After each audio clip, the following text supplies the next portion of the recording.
Good people guys কিতা হরাই বালা আসনি সবাই। তো আমি কিতা হচ্ছেন জানি কাহিনী হয়েছে আজকে। তো আমার মিলো জানি তাই দান লই আইসন মানে তাই ইয়াস টুডে আইসন মানে গেছে খাইলে আইসন।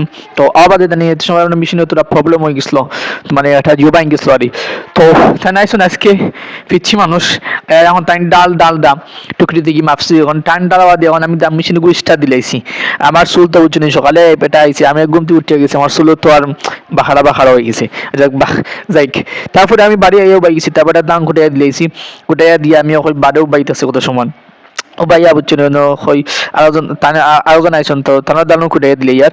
আর তারপরে দানুন খুঁটে নি শেষ করা বাদে তো আমার একটা খাম হয়েছে কিতা কইতাম নি। তো আমার তোরা আদা খেত করছেন আব্বু, তো আব্বু খেত করছেন আম্মু খিরা আমি মানে তুলতাম। তো গেছি তুলাত মানে তো ছোটটা মানে আইডিয়া নাই বাট মানে ট্রাই করলাম। তো তোরা তোরা হই না জানি আমি কিতা গাছ আদা গাছ জানি আদা সইতে গাছ থাকে জানি ওগু তুলি আমি এক সাইডে তৈ দিয়াল। তো বাদে আম্মা খৈরা এটা ইলা তুলই না, মানে আদা গাছগু ফালাই দিন, ফালাই তুমি টুকি তুলবা। তারপরে আমি কিন্তু গাছগু সবটি নাই তোরা সবটি মানে ফালাই দিছি, ফালাই আগে গুড়ি আছে না মেন যে আদা ওগুন টুকরি তুলছি, তুলে তারপরে মাটি উঠি রয়েছে বুঝছো নি। তো মাটি উঠি সবটি সারাইলাম, সারাইয়া যত